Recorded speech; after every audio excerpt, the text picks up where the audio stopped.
Hi guys, we're Tian and Lou. We are travelling Australia full time in our Land Cruiser troop carrier Hildy, and we've been travelling for the past 5.5 weeks in Tasmania. And we thought we would do a little reflection video about what we have been surprised by on our trip. Things that we just didn't even plan for or think about or didn't realise they were going to be something we noticed, and we thought it might be useful for you if you are planning a trip or you want to go traveling full time, and some things that we probably should have thought about or we would have liked to have known about before we headed off. So we have 17 things, completely random, no order. We have 17 reflections in 5.5 weeks. Yeah. All right, so we'll kick it off with this, because when you're traveling in a large vehicle, I think a lot of people don't really think about this, but when you're traveling in a heavy car, such as Hildy, it will take you longer than you might otherwise think to get basically everywhere, unless you're traveling, say, like in a coastal area where it's really flat. And we never thought about that. Yeah, like even if you think about it, the reality of it is quite interesting. Let's say, you put in Google Maps or whatever to go somewhere, and it says, oh, it's going to take you 2 hours. It's going to take you a lot longer than 2 hours, in all likelihood, if there are hills. So it's just one thing to think about, because obviously timing, if you need to get somewhere before a certain time, say to check in for a campsite.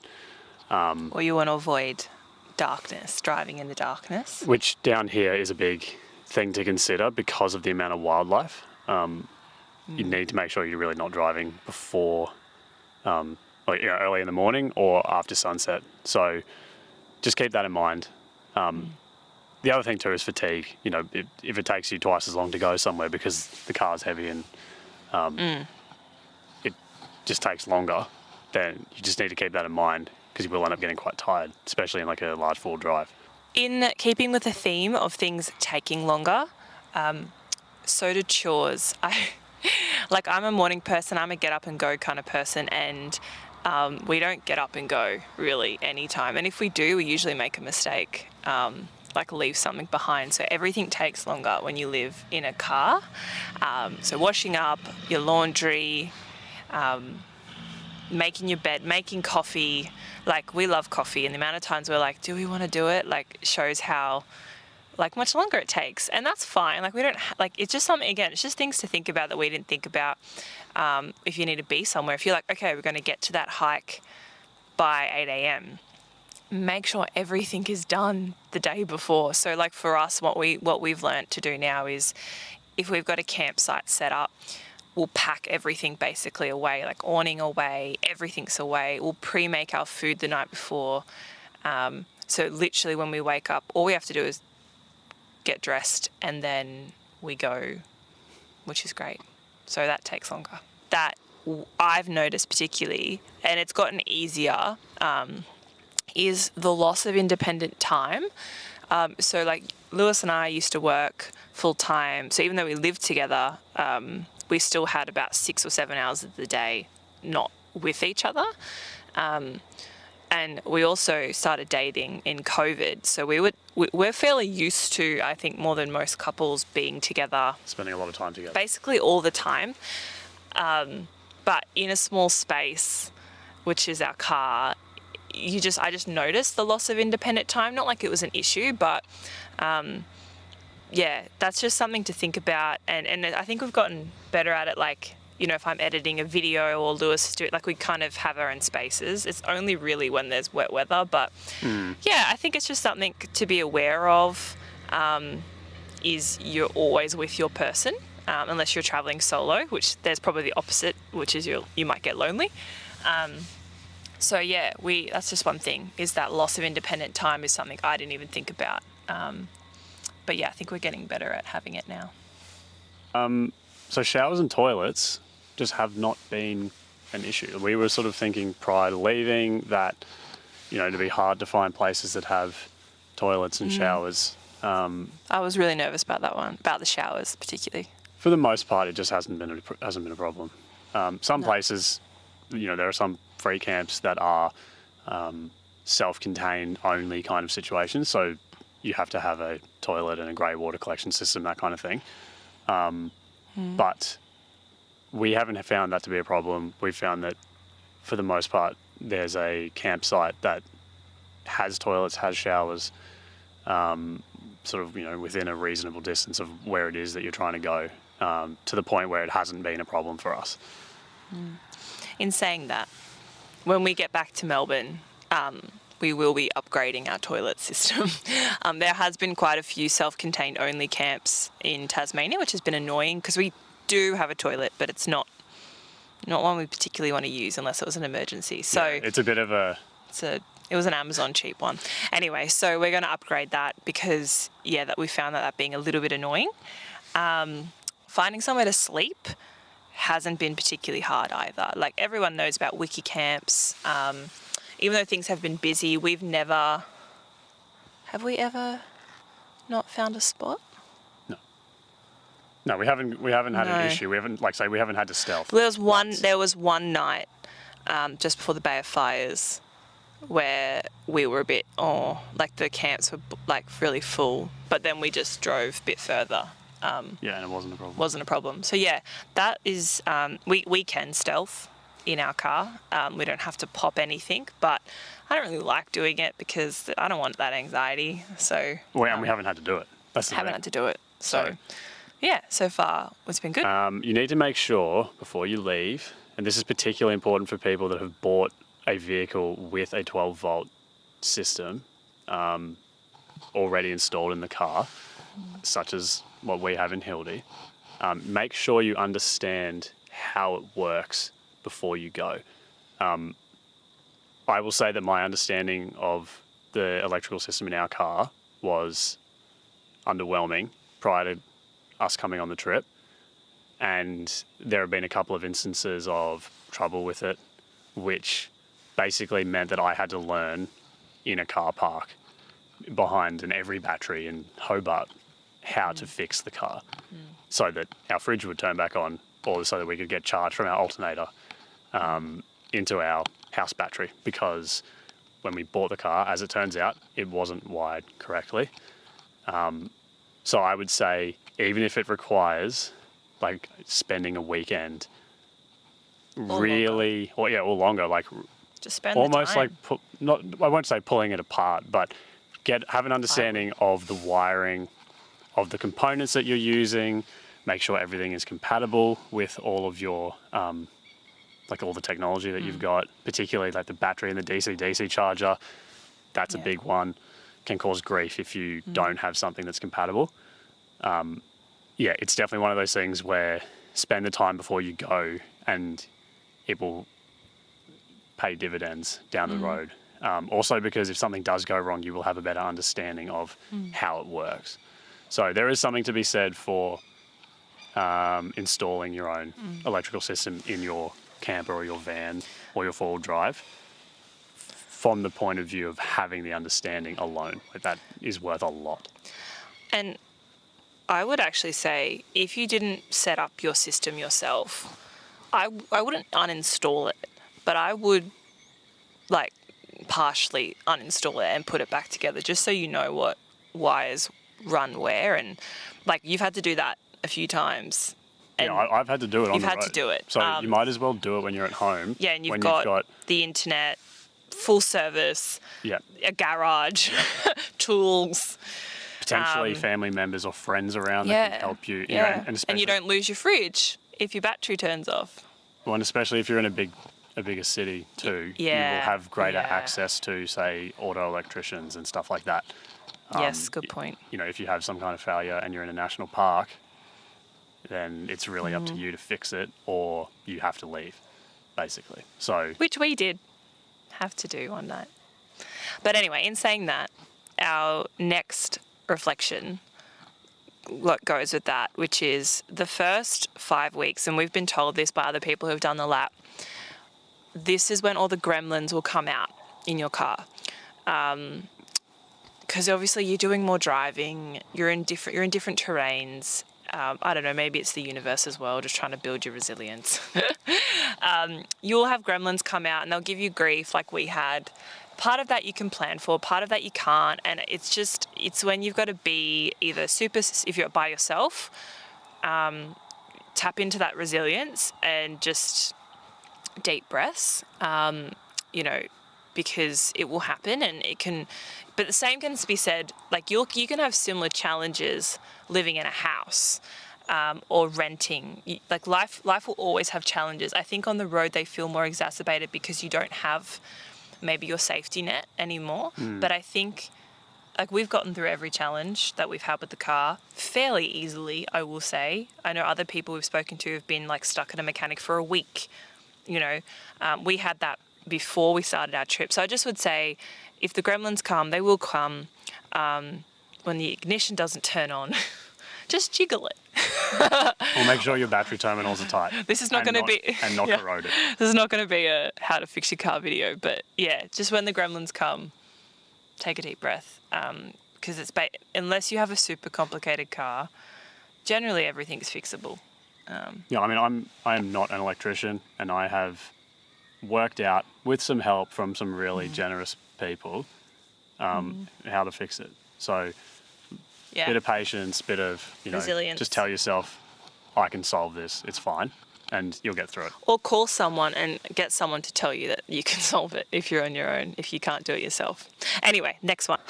The next one is a big one, and I've been thinking about this for a while since we've been on the trip, which is your car choice.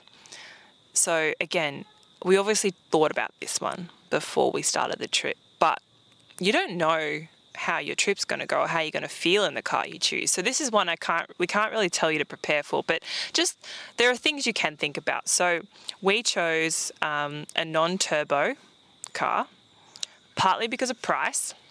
So the next iteration of the car that was turbo was outside of our price. Well, it wasn't outside, but it would just take money away from the trip. So we decided, look, we'll just go slowly. We chose a high top Troopy because we wanted to be able to stand up and we wanted to have more space internally and be able to stealth. So we didn't go with the pop top roof, and we chose a car that was already kitted out. So Lewis did speak about how that has had downsides with our battery, but the cabinetry is so solid.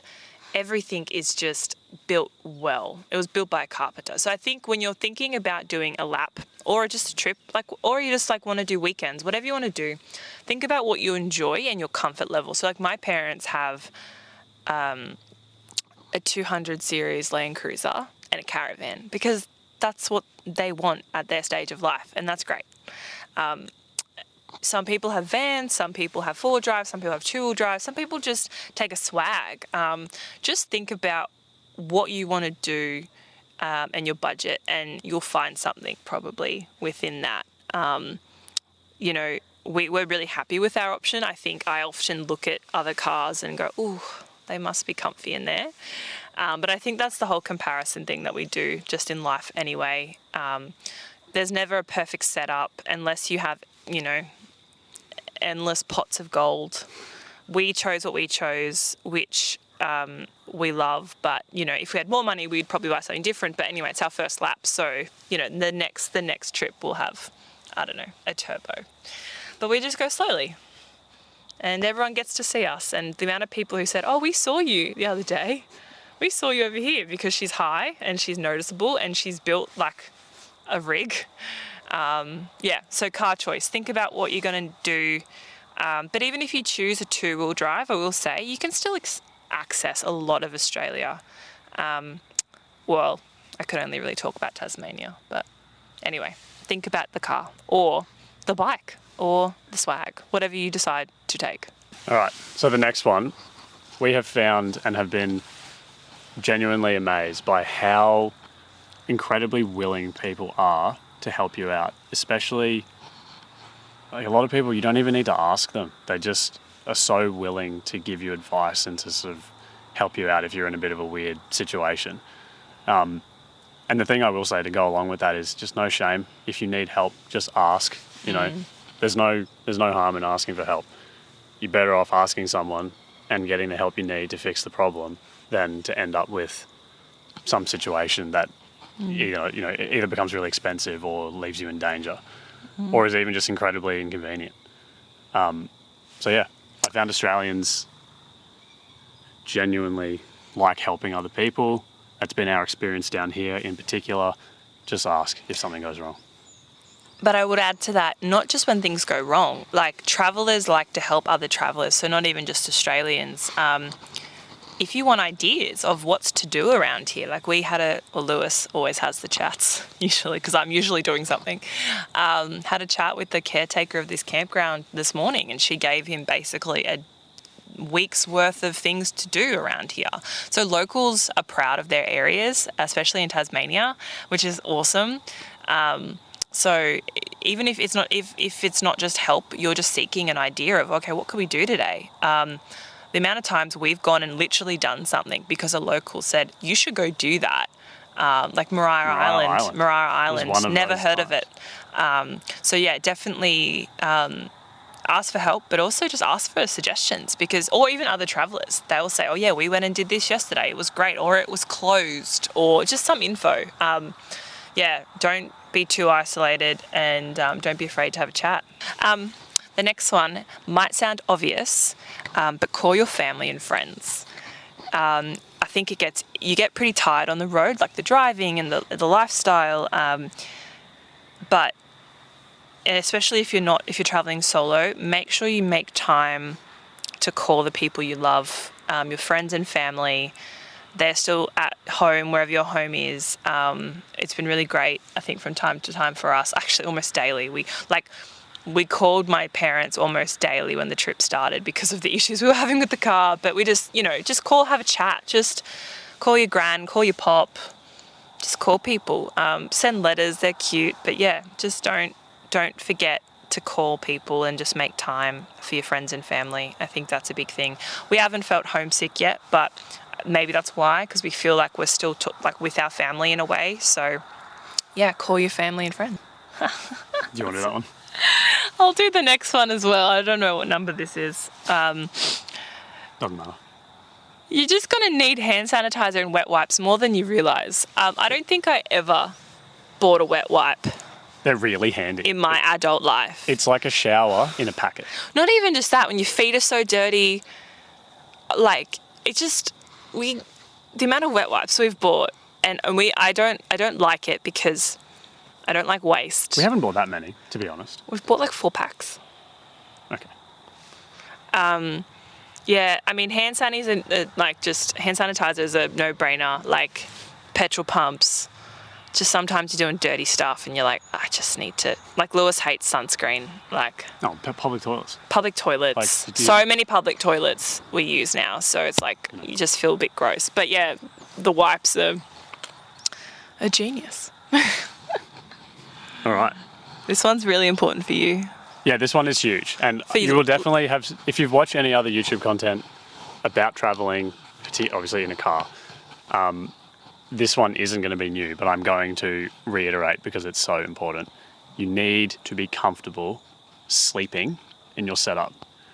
So in ours, we have some foam pieces that basically create a mattress, sits on top of our fit out. We went and got a mattress topper, and it was worth every dollar, like every cent. Mm. It made such a difference because the foam pieces were a little bit firm as they were new. Mm. If you're not sleeping well, you're just going to enjoy everything that you're doing less. So I highly recommend spending some money and some time on getting your sleeping situation really comfortable, like somewhere that you're like really happy to be at the end of the day, so that you wake up feeling recharged and ready to go for whatever it is that you're doing. Because the opposite is not fun. It's not fun. So that also means eye masks. We use eye masks more than we thought we would. I was always using them when we were in a house. Lewis never did. But yeah, eye masks, and we have earplugs just in case there's those nights where I've had to use them once. But yeah, definitely invest in a good sleep system. Oh, and another thing to go with that is, it'll sound like a no-brainer, but it is absolutely worth reiterating. Make sure you have a decent fly screen or other way to keep mosquitoes out of the car.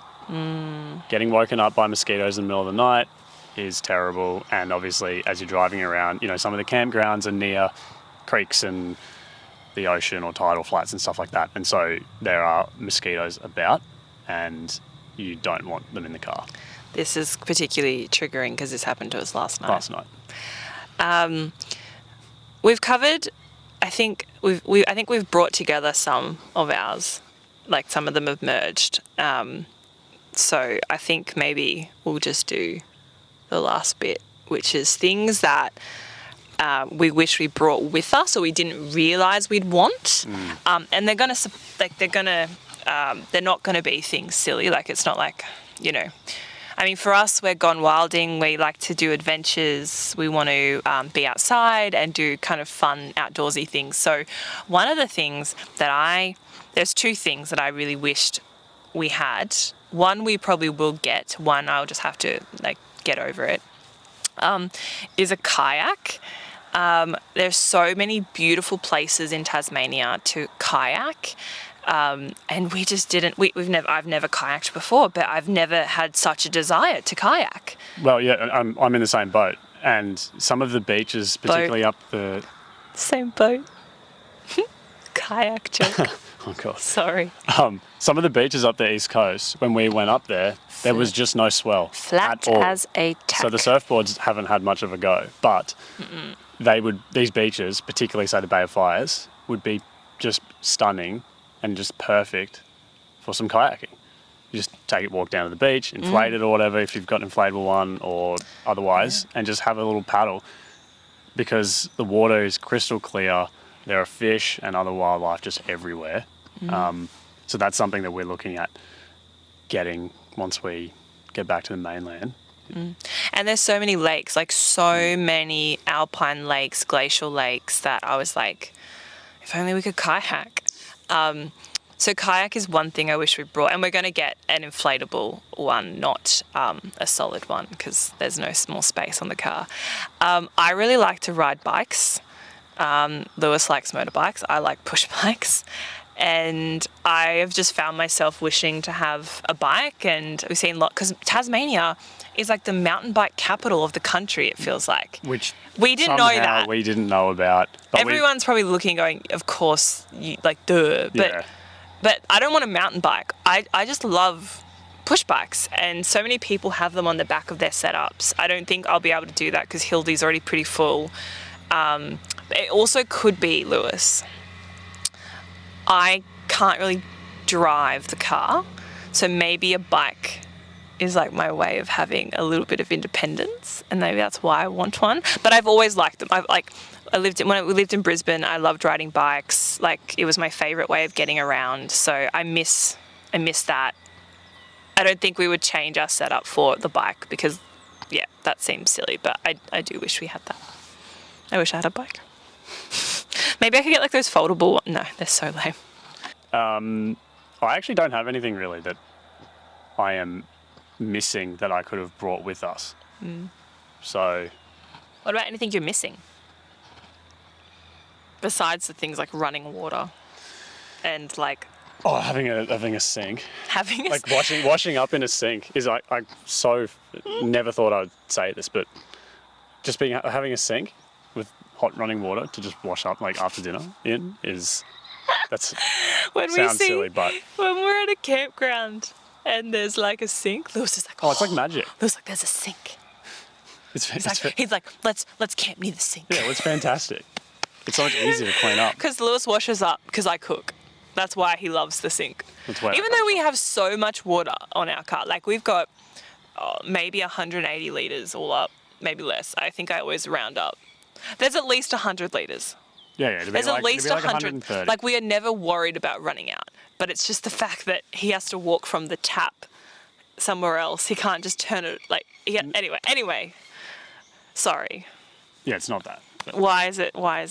It's just easier to wash something up and then be able to rinse it and dry it off with a sink as opposed to having a little bucket and then you've got to take it over back to the tap on the car and give it a rinse and whatever. The other thing that I missed, it feels weird to miss it, and we're going to get it, is, like we said this before, but a chemical toilet. So yeah, we're going to be those people that are going to be looking for dump sites. And like, we're not going to use it a lot. Like, there's just been times, and particularly in the west of Tasmania, where there's lots of self-contained sites, which Lewis mentioned before. So it would be nice to be able to go there, because they're not supportive. I think in other countries, you know, we watch a lot of other YouTubers like Girl Outdoors, like Becky, and other people who do like wild camping and overlanding. And it seems to be that those places in the UK or other places are a bit more okay with bush style of going to the toilet. That's just not the case in Australia. There is it's a leave no trace kind of thing, but even that no one's, I don't think it's a very supportive culture of like a bushwee. Not like people would know. Anyway, it's not my ideal way of going to the toilet, is all I'll say. For Lewis, it's less of an issue because he's a man, in case you didn't know. So yeah, a chemical toilet. I wanted to bring one. I even bought one. Actually, we bought a compostable one, but it was way too big, and we bought it before we bought our car, so it just didn't work. So we're probably going to get a chemical one. Just a small one. Because you can get them quite small. You can get like 10 litres. So we're going to get that, just so if there's ever a time we want to be self-contained, we have that option. Yeah. So that's all we had. That's our reflections. I don't know. In editing, we'll figure out how many we actually had, because we didn't count. Yeah, there are a few. But we hope you find those helpful, and hopefully they help you plan your trip around Australia. Thanks very much, guys. Thanks for watching. See you in the next one. See you in the next one. Bye.